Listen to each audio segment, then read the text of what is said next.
So ating pinag-aaralan po ngayon ay patungkol po sa Romans chapter 4. At ang kabanata pong ito ay maraming bagay ang itinuturo po sa atin. Number 1, kung tayo po ay nakikipagtalasdasan sa mga Seventh-day Adventists na pinaniniwalaan may gagawin sa tulad sa Cross of Moses para tayo maligtas. O kaya po, yung mga Baptist at mga katulad na pananampalataya na sinasabi sa atin na kinakailangan ka lamang sa pampalataya pang maligtas. Sa aking alaala, dito po tayo natapos doon nakarang linggo. Ito po ang katanungan ng mga Calvinist. Dito po, babasahin natin. Binasa dito po sa mga talatang ito, sinasabi ni David, mapalad kanya ang mga tao na hindi na sila po ay binibigyan ng katwiran na hiwalay sa mga gawain. So maganda basahin lang sa Tagalog.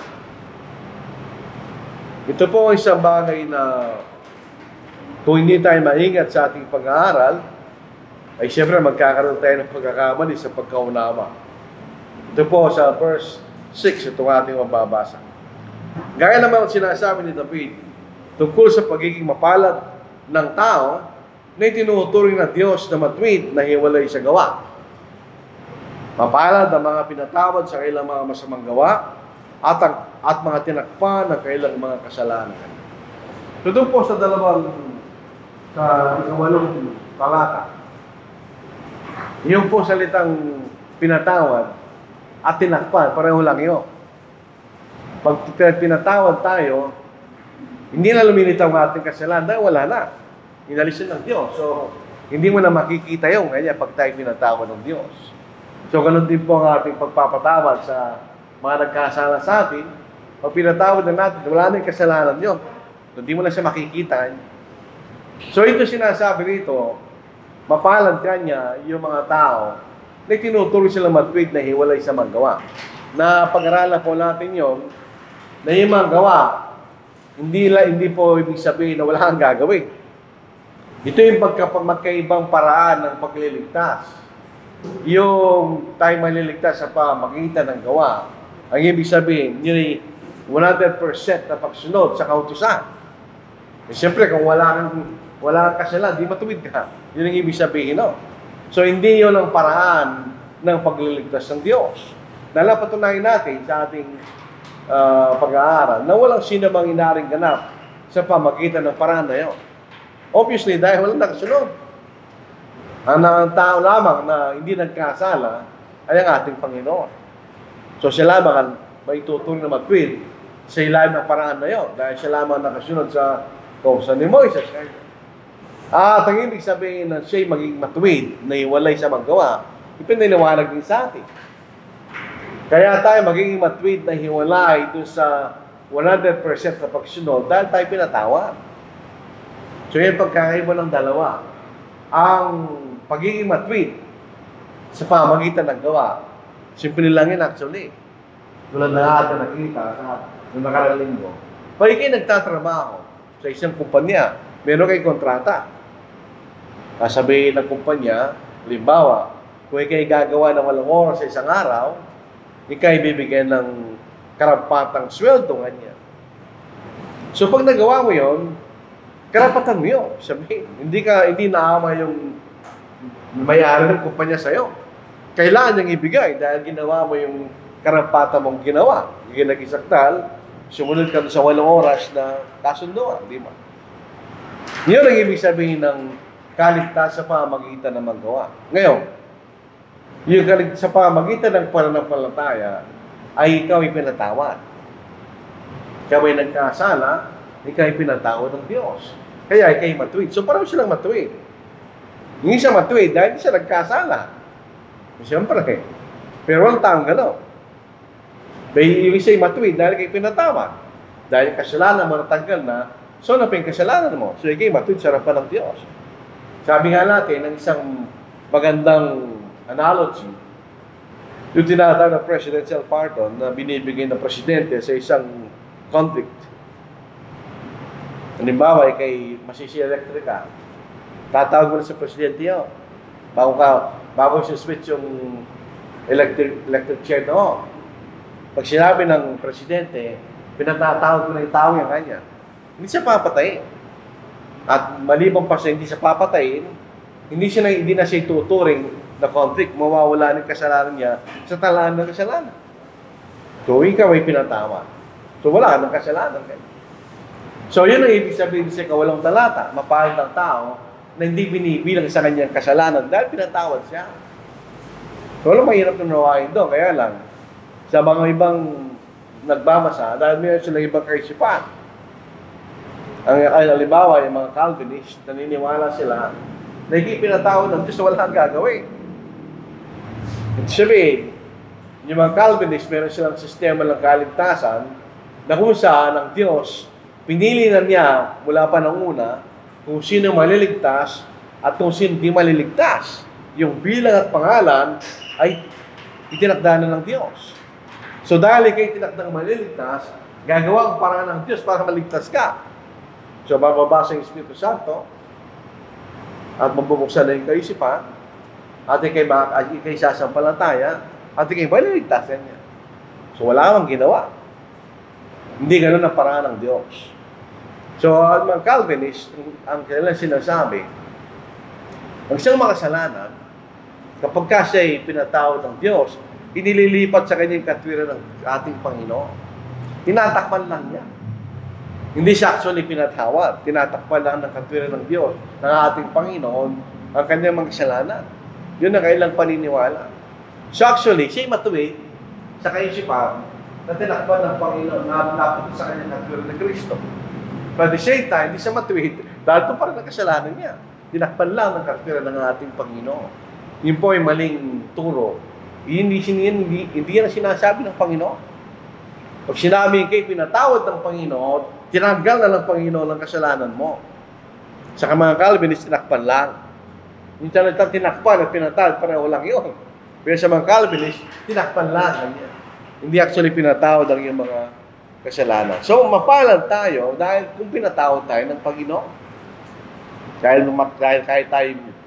magkano pa ka-pusya mapula ang ating mga pagkakasala, papatatawarin ka ng Diyos. Kaya mapalad ka dahil pinatawad ka ng Diyos.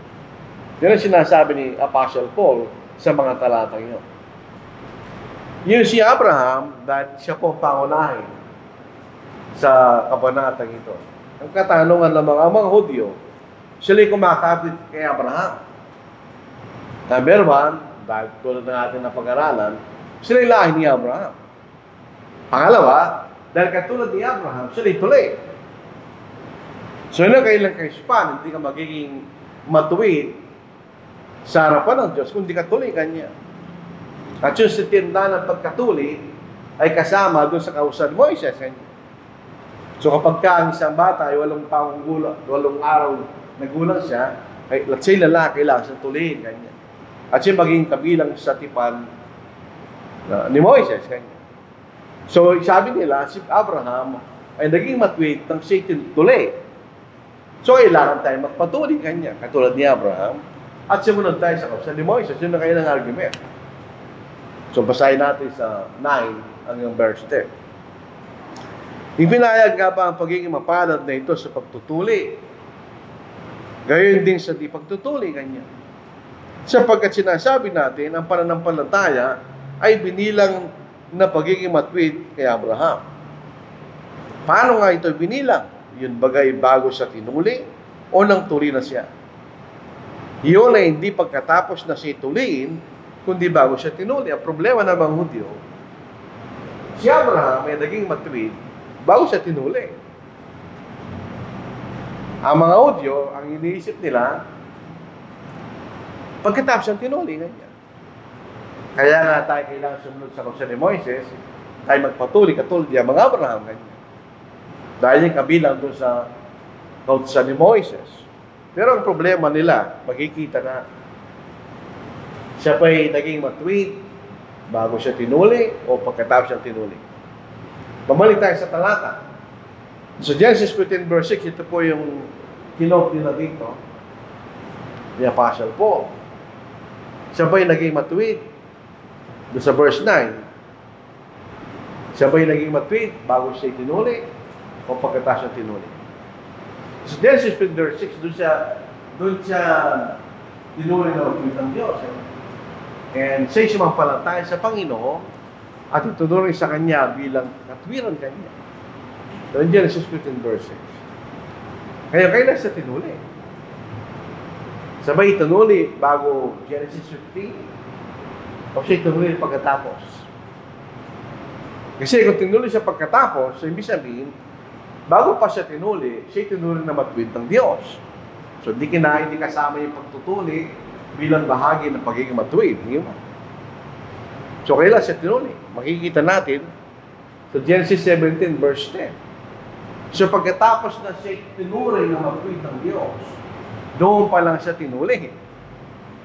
So mali yung kaisipan ng mga Hudyo na siya mga Abraham ay naging matuwid, tinuri na matuwid, kung siya tinuli kanya. So tayo rin ay ituturing na matuwid ng Diyos kung tayo tinuli, yun ang kailang kaisipan. So kailangan tayo sumunod sa kautusan ni Moises. Kaya lang, hindi yan ang nangyari. Dito sa Genesis 17 verse 8, "This is my covenant which you shall keep between me and you and your descendants after you." Ano yun? "Every male child among you shall be circumcised, and you shall be circumcised in the flesh of your foreskins, and it shall be a sign of the covenant between me and you." So ito'y tanda ng tipan sa pagitan ni Abraham at ng Diyos. At siya'y naging matuwid bago siya tinuli, hindi pagkatapos siya maging tinuli kanya. So ito'y patay kaisipan ng mga Hudyo. Na si Abraham, katulad nila, ay naging matuwid nung siya'y tinuli. Actually, ang pagkatuli niya ay tanda ng kanya pagiging matuwid bago siya tinuli kanya. Yun ang makikita natin. So siya'y naging tinuli na matuwid bago siya tinuli. So yun ang makikita natin. So, nung siya tuliin, matuwid na siya sa harapan ng Diyos. So, hindi kaparaanan yung pagtutuli para kayo maging matuwid sa harapan ng Diyos. Ano yung sinasabi ni Pablo? So, may sabihin, mali kailang kaisipan na pinipilit nila, katulad namin siya mga Abraham, siya naging matuwid nung siya tinuli kanya. Actually, hindi. Siya naging matuwid bago siya tinuli. So, walang kaugnay pagkatuli niya sa kanyang pagiging matuwid, maliban ito'y tanda kanya. So verse 11. Tinanggap niya ang tanda ng pagtutuli. So yung pagtutuli tanda. Pasinin po natin, kasi baka isipin natin, tayo mga Pilipino, sa lahat ng mga bansa, tayo lamang ang tinutuli ang mga lalakihan. Yung mga Amerikano, marami sa mga Amerikano, di sila tuli. Dahil sabi, hindi man kami Hudyo kanila. At kayo magpapatuli. Kaya tayo, naging kaugalian lang natin yung pagtutuli. May sabihin, kung may sino mang Kristiyano na hindi tuli, walang kaugnayan sa ating kaligtasan. Hindi siya mabuti, mas masarapan ng Diyos. So dito po sa 11, tinanggap niya tanda ng pagtutuli na isang tatak ng pagiging matuwid. So ibig sabihin, kung siya'y tinuli, sinasabi lang ng Diyos, siya'y matuwid. At siya'y naging matuwid bago siya tinuli. Yung nakikita natin. Ang kaisipan ng mga Hudyo, nung siya'y tuli, doon siya naging matuwid sa harapan ng Diyos. Hindi, yan ang tanda ng pagiging matuwid ni Abraham na nangyari bago siya tinuli kanya. Tuloy po natin. Tinanggap niya ang tanda ng pagtutuli na isang tatak ng pagiging matuwid sa pamagitan ng pananampalataya na nasa kanya na siya hindi patuli. Tingnan niyo sabi ni Pablo. Kailan siya naging matuwid? Nung hindi pa siya tuli kanya. Ang layunin ay upang siya maging ama ng mga sumasampalataya, bagamat sila hindi tuli. At upang ang pagiging matuwid ay maibibilang din sa kanila. So meron pong dahilan bakit ganun ang ginawa ng Diyos. Bakit kailangan tuloyin si Abraham? Pero siya naging matuwid bago siya itinuli na makikita natin. So dito po si Abraham, sa po'y ama ng lahat ng sumasampalataya. Kaya yung mga hentil, hindi tuloy. O sa mga Hudyo, natuloy. Siya ama ng lahat ng sumasampalataya na katulad niya. In other words, Kung mayroong mga Gentiles na sumampalataya sa Ebanghelyo ng ating Panginoon, ang ama nila si Abraham. Pero hindi sila tuloy. Hindi rin-require ng Diyos ang mga Gentiles sa magpatuloy. Dahil wala naman sila doon sa kausan na yun. Yung mga Hudyo naman na tuloy, hindi sila kaagad na mag-tweet dahil sila tuloy. Kailangan pa rin silang sumampalataya katulad ni Abraham. So yung kaligtasan ni Abraham ay sa pamagitan ng pananampalataya. Makikita natin mamaya, siya'y tumitingin sa ating Panginoon. Sabihin, ang magliligtas sa Kanya ay ang ating Panginoon. Tulad natin, ang pagkakaiba sa panahon sa kay Abraham, siya'y sumasampalataya sa isang bagay na hindi pa nangyari. Naghihintay siya doon. Tayo naman, tayo sumasampalataya sa isang bagay na nangyari na. Pero nakatuon pa rin sa ating Panginoon.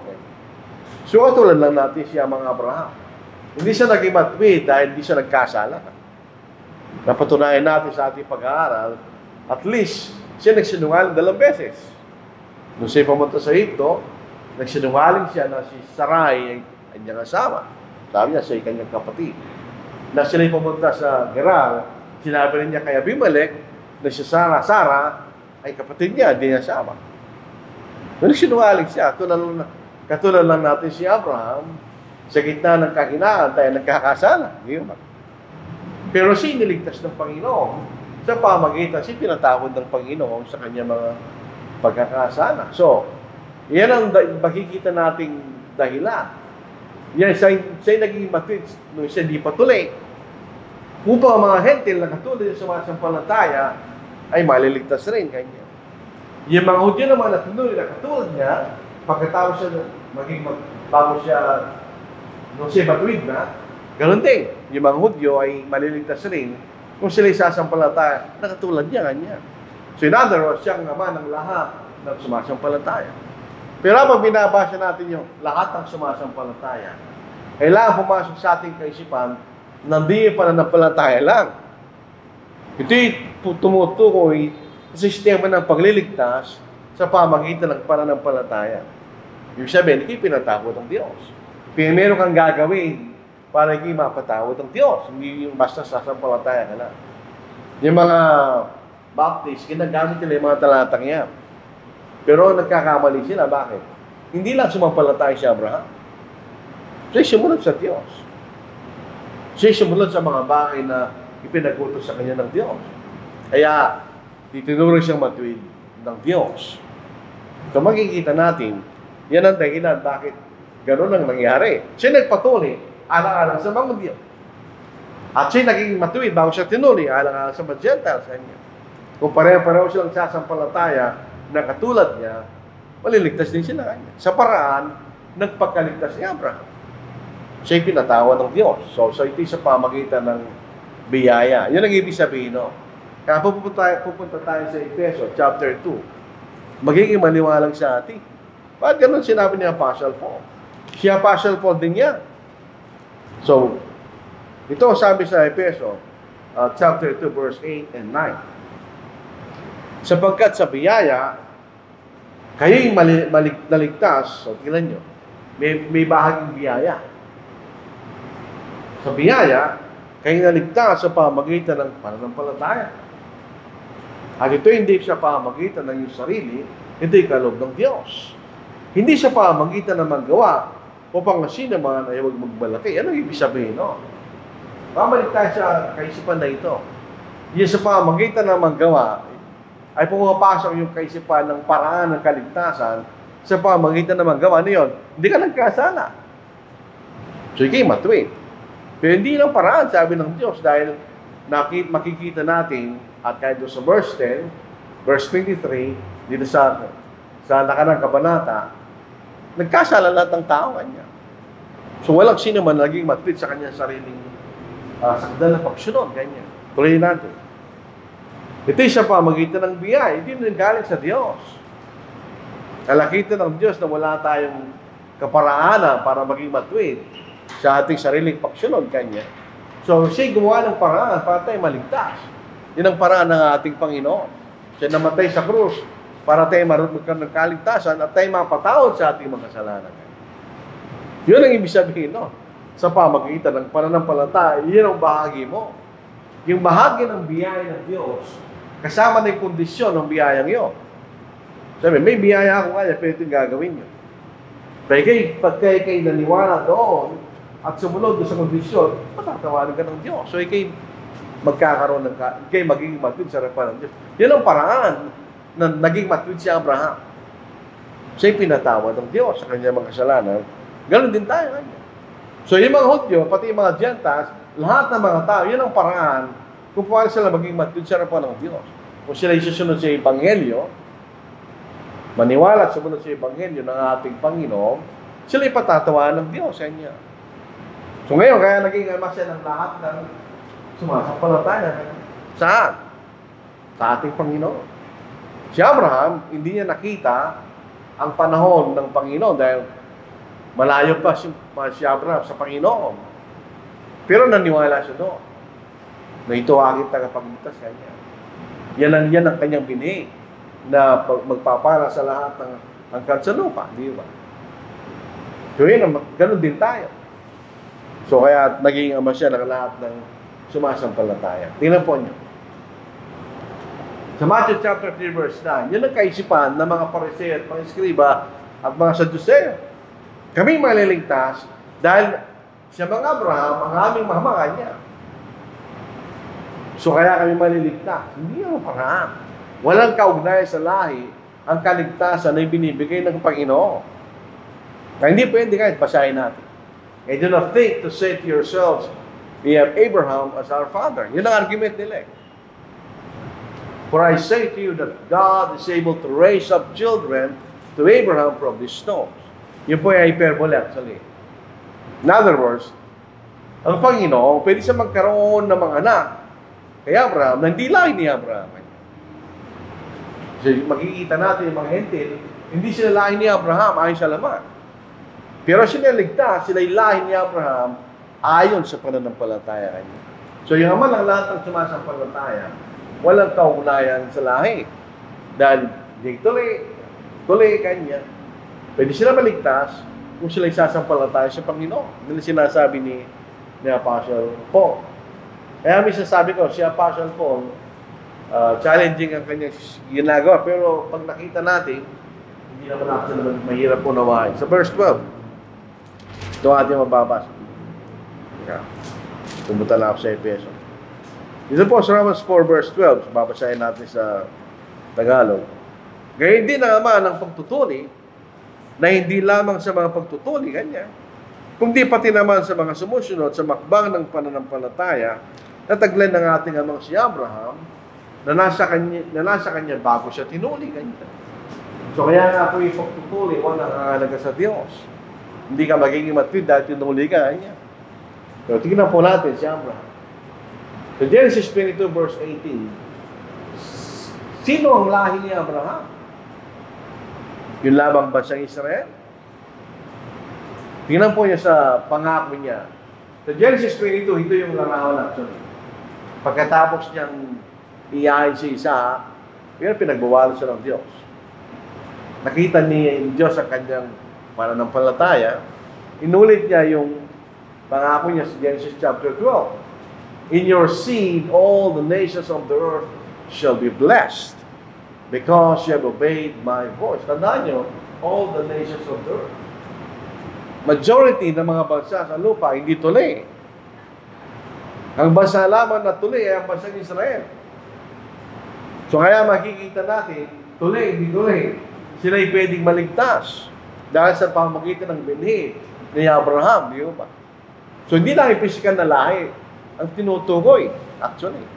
Kundi yung mga susunod doon sa binhi na walang iba kundi ng ating Panginoon. Sa Galatians 3:16, now to Abraham and his seed, singular, were the promises made. He does not say, and to seeds as of many. Yan ang paniniwala ng mga Hudyo. Kami ang mga binhi kanya. Kaya kami ang maliligtas. Hindi yan ang totoo. Isa lang ang binhi ni Abraham. Sino yun? And to your seed who is Christ. Ngayon, Paano ka ngayon magiging binhi ni Abraham? Sa pamagitan ng ating Panginoon. Dahil sa verse 20, nalulundag tayo, if you are Christ, na binhi ni Abraham, magiging binhi ka rin ni Abraham, ganyan. Dahil kayo magiging lahi sa pananampalataya. Then you are Abraham's seed and heirs according to the promise. Yung pangako na binigay ni Abraham, bago pa dapating kausin ni Moises. So hindi pinag-uusapan ng lahi, ganyan. Basta ikaw ay maniniwala sa ating Panginoon na siyang binhi ni Abraham, na magpapala ng lahat ng mga bansa. Sa Romans chapter 9 verse 6. Paano yung mga isang Israel? Di ba sila pinakakuha ng Diyos? So sabi ni Pablo, hindi lahat ng Israel ay Israel ganyan. Babalik tayo sa Romans chapter 2. Ano bang ibig sabihin? Ang kahalagahan ng pagtutuli. Hindi yung panlabas kanya eh. Kundi yung panloob na pagtutuli. So dito sa Romans chapter 9, verse 6, verse 7, but it is not that the word of God has taken no effect. Bakit kayo ng bansang Israel na silang pinangakuan ay hindi naligtas? Hindi naman ibig sabihin na salita ng Diyos ay walang kwenta kaya hindi. Bakit? Sinong Israel ang maliligtas? Hindi lahat ng Israel kanya. For they are not all Israel who are of Israel. Sino yung tunay ng Israel? Yung pala tayo sa ating Panginoon. Hindi yung Israel lamang sa laman. So pinag-uusapan dito, dalawang klaseng Israel. Yung isa, sa laman. Kanya. Yung isa, naging Israel dahil sila sumampalataya sa ating Panginoon. Nor are they children because they are seed of Abraham. Kaya hindi ibig sabihin na lahi na Abraham ang sa laman, ikay maging anak na ng Diyos automatically. Hindi rin kanya.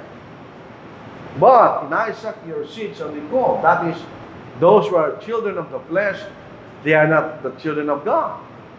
But the children of the promise are counted as the seed. Sino yung anak ng pangako? Tayo, nasumpalataya sa ating Panginoon. Tayo ang anak ng Diyos. Hindi yung lahi ni Abraham. So yung makikita natin, pinapatay ni Pablo yung kaisipan na basta kay lahi ni Abraham, and later na nabasa ng Israel, automatically, ikaw'y maliligtas. O kailangan kang sumunod sa kausan ni Moises, hindi yun sabi ni Pablo. Hindi yun ang paraan ng kaligtasan. Paano? Kung tayo susunod, katulad ng pagsunod ni mga Abraham, bago sa tinuli kanya. Kung tayo susunod sa akbang ni Abraham, bago sa tinuli, eh di tayo mapapailan sa kausan ni Moises, di ba?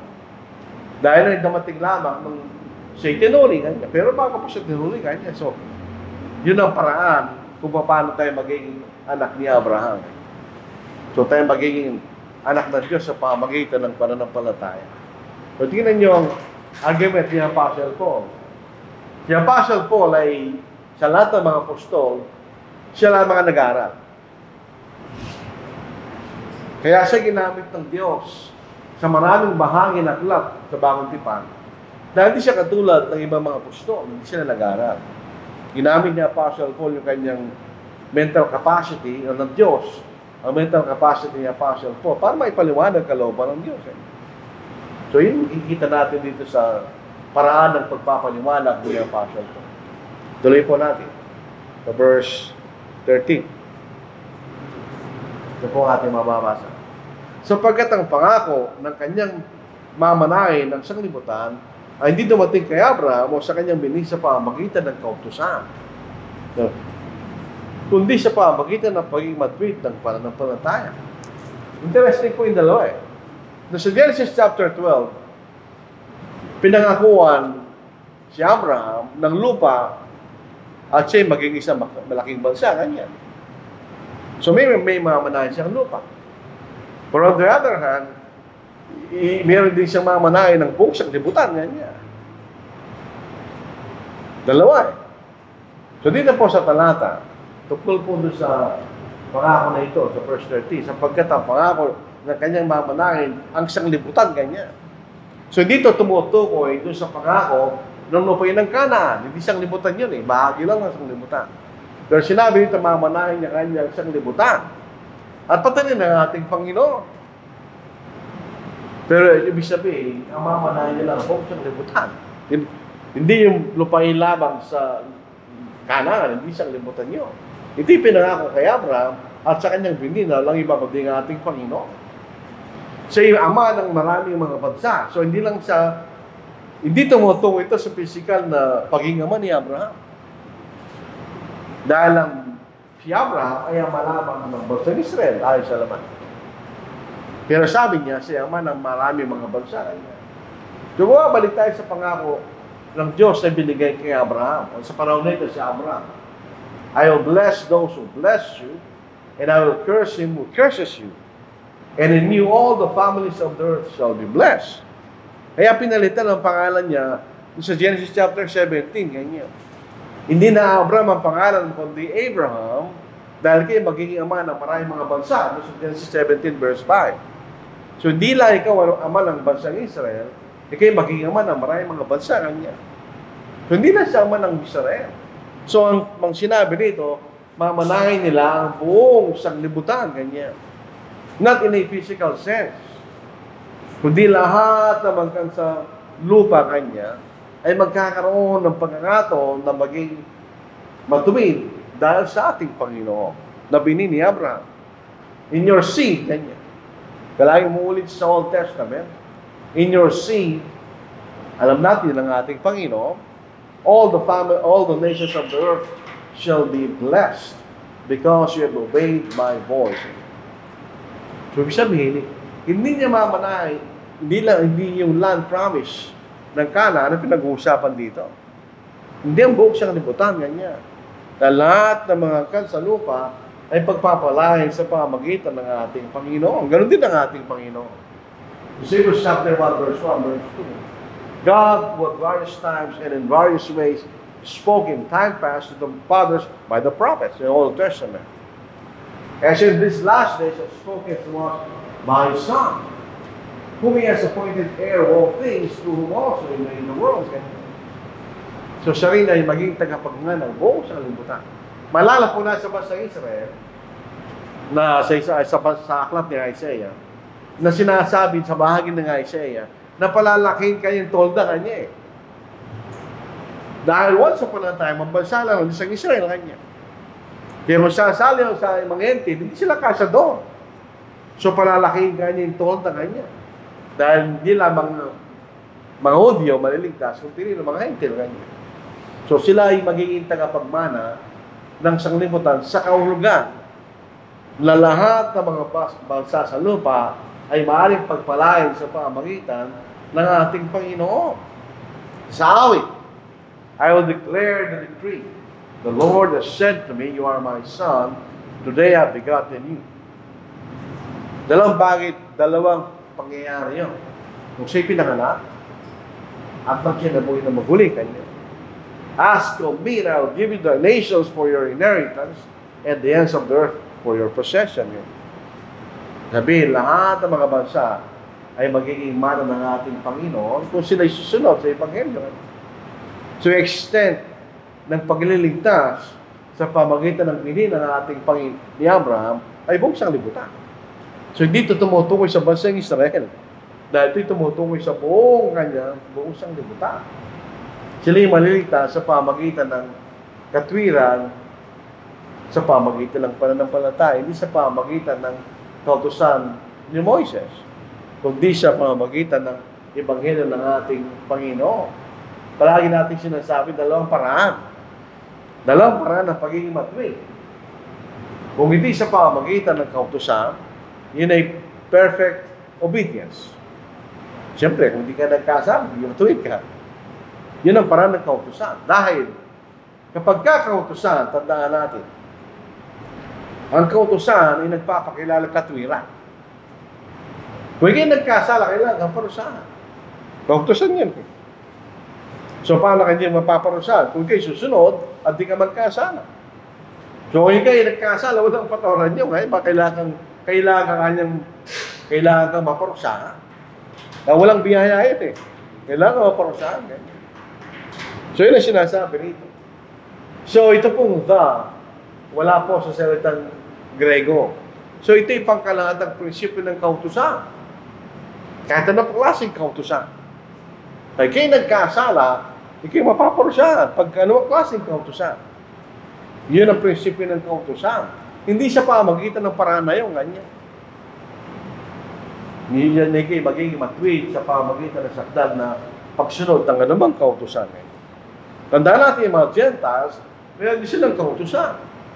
Pwede rin sila maging matwid sa harapan ng Diyos kung sila nagkasala sa kailang kautusan. Pinagkasala rin sila. Yung mga Diyos, meron silang aksyon na kautusan. Ang kailang pagiging para maging matwid sa kautusan ni Moises, kung hindi ka magkasala sa kautusan na yung ganyan. Walang taong gano'n. So yung pangako na yan, hindi yung, sabi nga natin, hindi yung pangako ng lupain, kundi sila yung magiging ama ng mga bansa. Pero ito sa paraan ng katwiran ng pananampalataya. O in other words, sa pamagitan ng Ebanghelyo. So doon po sa Romans chapter 1, ito pinakaugat ng pinag-aaralan natin.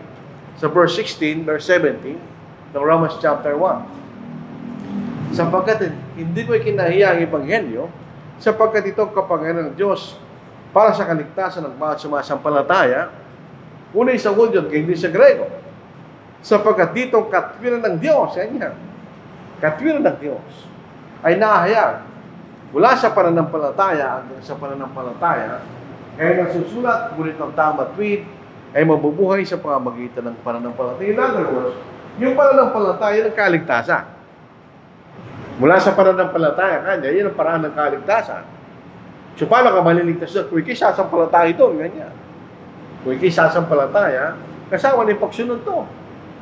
Ikay magiging maliligtas, ganyan. Yung pangako na yon ay naibigay sa pamagitan ng pananampalataya, hindi sa pamagitan ng saktan na pagsunod sa anumang kautusan. So tayo, mga Kristiyano, kahit anong gawin natin, hindi tayo maging sakdal ng pagsunod dahil nagkakasala tayo. Yun ang katotohanan ng pagiging tao. Kahit gusto mong hindi magkasala, magkakamali ka pa rin. Kaya nga, ang paraan ng kaligtasan sa pamagitan ng pananampalataya, pinatatawad tayo ng Diyos para matanggal ang ating pagkakasala kung tayo sumusunod sa Kanya. Kung lumalakad tayo sa liwanag. So, pasinipon nyo ang principal ni Pablo, katulad ni Apostle John. So, 1 John, sayo natin. Hindi sila magkakaiba kasi isa lang naman ang nagturo sa kanila. Ang Espiritu Santo sa pamagitan ng ating Panginoon, sa pamagitan ng Ama. Basahin natin. Sa verse 7 ng 1 John. Kung tayo lumalakad sa liwanag, na tulad niyan nasa liwanag, may pagkikisama tayo sa isa't isa. At ang dugo ni Jesus na kanyang anak ay lumilinis sa atin sa lahat ng kasalanan. Kung sinasabi natin tayo walang kasalanan, pero tayo lumalakad sa liwanag, ganyan. Kasi bilang mga Kristiyano, ang ating pamumuhay pagsunod sa kalooban ng Diyos. So, lumalakad tayo sa liwanag. Kung sinasabi natin tayo walang kasalanan, dinadayo natin ang ating sarili at katotohanan wala sa atin.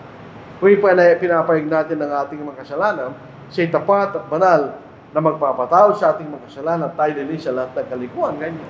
So, kung tayo na malakad sa liwanag, in other words, tayo tapat sa kalooban ng Diyos, pero not tayo magkakamali, minsan, tatatawarin pa rin tayo ng Panginoon. So, ikim, mananating matuwid sa kanyang harapan. So, yun ang paraan ng pagiging matuwid na sinasabi ni Apostle Paul sa talata yun. Ngayon, tignan nyo, if those who are of the law are heirs, so yung mga halimbawa, bansang Israel, ay naisip niya silang tagapagmana kanya. Anong problema? Yung paraan ng pagliligtas sa pamagitan ng pananampalataya ay walang halaga. Faith is made void and the promises made of no effect. Tandaan natin yung pangako sa pamagitan ng iyong bini ay pagpapalain ng lahat ng magka sa lupa, mawalang halaga yun kung maliligtas ka sa pamagitan ng kautusan, di ba? Kung pwede tayo mag-isakdal sa pamagitan ng kautusan, bakit pa kailangan dumating ang Panginoon? Bakit pa kailangan mangako ang Diyos ni Abraham na sa pamagitan ng bini ay pagpapalala ang lahat ng kasalupa kanya? Kung sa pamagitan ng kautusan, ikay maging isakdal, yun sabi niya. So yun ang umiikot ang talatang ito. So yung pangako na may sinasabi niya, mga kapatid, ay sa pamagitan, hindi sa pamagitan ng bansang Israel. So sila'y naging binhi na sense, sila natural na binhi ni Abraham dahil sila'y galing sa kanyang lahi. Hindi na pinag-uusapan dyan. Ang pinag-uusapan dyan, yung isang pangako. Ano yung pangako na yun? Na sa pamagitan ng binhi kanya, ipagpapalalatan ka sa lupa. Yun sa Galatians chapter 3, verse 16. At nakita rin natin na kanyang mamanahin, walang letterise mo yan, ay ang bansang libutan. Lahat ng mga bansa, hindi ang bansang Israel lang. Yun ang pangako kanya. Sa lahat sa pamagitan niya binhi, ang lahat ng nasa lupa ay pagpapalay. Yun ang pangako sinasabi doon. Pero kung ang pagiging matuwid ay magagampan sa pamagitan ng kautusan, baka kailangan pa dumating ang Panginoon. Yun ang kaisipan, di ba? Pero ito yung binigay, hindi sa pamagitan ng kautusan, kundi sa pamagitan ng pangako na ibinigay ng Diyos. Kaya Abraham, sa pamagitan ng kanyang binhi, ay pagpapala lahat ng kanyang lupa. Kaya ito mga heirs na ito ay sa kautusan, yan ang mga Hudyo. So, sila ay ang essence ng kaligtas sa pamagitan ng kautusan. Ika'y susunod na sakdal sa kautusan, di ka magkakasala. Yun ang essence ng kaligtasan sa pamagitan ng kautusan o sa pamagitan ng gawa. Eh di wala nang kwento yung pangako na yun. Walang kwento yung pangako. Bakit? Eh wala nang nakasunod sa kautusan. Lahat ay nagkasala. Di ba? So, alam mo kwenta, no? Kung susunod ka, hindi ka lang pala makakasunod. Pangalawa, na makikita natin. Kung nakasunod sila, for the sake of argument, nakasunod sila 100%, ang pagdating ng tagapagligtas, hindi na kailangan. At sino ililigtas mo? Kung nakasunod, sakta lang ang mga tao, di ba? Ang katwiran sa pamagitan ng pananampalataya o sa pamagitan ng pagpapatawad ng ating hindi kailangan. Kung ang mga tao ay pwedeng sumunod ng sakdal sa kautusan. Pero problema, wala naman nakasunod. So useless both ways. Kung ang mga tagapagmana ay sa pamagitan ng kautusan, alaring kwenta na wala nang nakasunod sa kanila eh. Kung babalik na rin natin, sila yung nakasunod, hindi rin kailangan ng ating Panginoon. Dahil nakasunod na sila eh. Sino pang patatawal ng ating Panginoon? So, sinasabi rito ni Pablo, hindi sa pamagitan ng kautusan, ganyan. Hindi sa pamagitan ng kautusan, kasi kung sa pamagitan ng kautusan, hindi natin kailangan ng ating Panginoon. At ang pananampalataya ay yung pangako ay walang halaga, ganyan. Pero ang diyan na kailangan din nilang tignan. No, kung sa pamagitan ng kautusan, wala naman nakasunod. So, both ways, wala kwenta yung kaisipan ng mga Hudyo na sila'y tagapagmana dahil sila'y sumusunod sa kautusan. Eh, wala naman isa sa kanila nakasunod. So, bakit nila'y pinipilit yun? Sabi niya ng Apostle Paul. Ang kautusan ay nagbibigay ng kagalitan kayo. Kailangan natin unawain niyo bakit gano'n. Kung gano'n, masama ang kautusan. Kung ang kautusan nagbibigay lamang ng galit, masama yung kautusan. Hindi nang ibig sabihin ni Pablo. Nagbibigay lang ng kapuotan o kaparusahan kung ikay lumabag. Yun ang isang bahagi ng pagsunod sa kautusan. Ito'y magiging kapuotan kung ikay lumabag. Pero, kung ikaw naman ay sumunod na sakdal, ito'y magbibigay siya ng katwiran. Yan ang dalang bahagi ng kautusan. Maganda ang kautusan kung masusunod mo at di ka magkasala. Hindi mo kailangan ng biyaya ng Diyos. On the other hand, pag ikay naman ay lumabag, ikay parusahan. Dahil walang biyaya ang kautusan. Isinin natin strictly. Walisin po natin yung factor ng presidential pardon ng ating batas. Ang mangyayari sa atin, normally, itong mangyayari sa atin, sabi nila, the law may be hers, but it is the law kanya. Wala akong magagawa, sabi ng judge, pagka natulad kita. Ayaw ko mang gawin, pero wala akong magagawa. Yun naman batas, kanya. Lumabag ka sa batas, yan, nagkaparusa. Wala akong magagawa, sabi ng judge. Pablo, na ang batas ay nagbibigay ng kapuotan kung lumabag ka. Pero hindi magbibigay ng katwiran kung sumunod ka kanya. At hindi ka lumabag kahit kailan. Di ba? So yun ang sinasabi nito ni Apostle Paul. Yan ang nature ng pagsunod sa kautusan. Kung tayo lalabag, tayo ay mapaparusahan. Kaya sabi niya, when there is no law, there is no transgression. Ano ibig sabihin ni Pablo? Kapag kaya tinitignan natin yan, hindi natin pag-aralan mabuti, ano ibig sabihin nun? When there is no law, there is no transgression. Totoo yan ang general sense. Kung walang batas, bakit walang paglabag? Kaya hindi ibig sabihin ni Pablo na mayroong panahon na sino mang tao sa lupa ay hindi sa ilalim ng isang kautusan. Di totoo yan. Mula ng unang panahon hanggang sa panahon natin ngayon, tayo napapailalim sa isang kautusan. Dahil sa Romans chapter 3 verse 23 sinasabi, lahat ay nagkasala at di nakaabot sa kalalatian ng Diyos. So kung nagkasala sila, meron silang kautusan. Yun ang isang, yun ay totoo. Pero hindi sinasabi ni Pablo na mayroong panahon na may mga tao na wala sa ilalim ng isang kautusan. Hindi totoo yun. So ano ibig sabihin ni Pablo to? Ang ibig sabihin ni Pablo, sino mang tao hindi pwedeng lumabag sa kautusan na hindi binigay sa kanya. Sabihin, halimbawa, tingnan tayo ng halimbawa.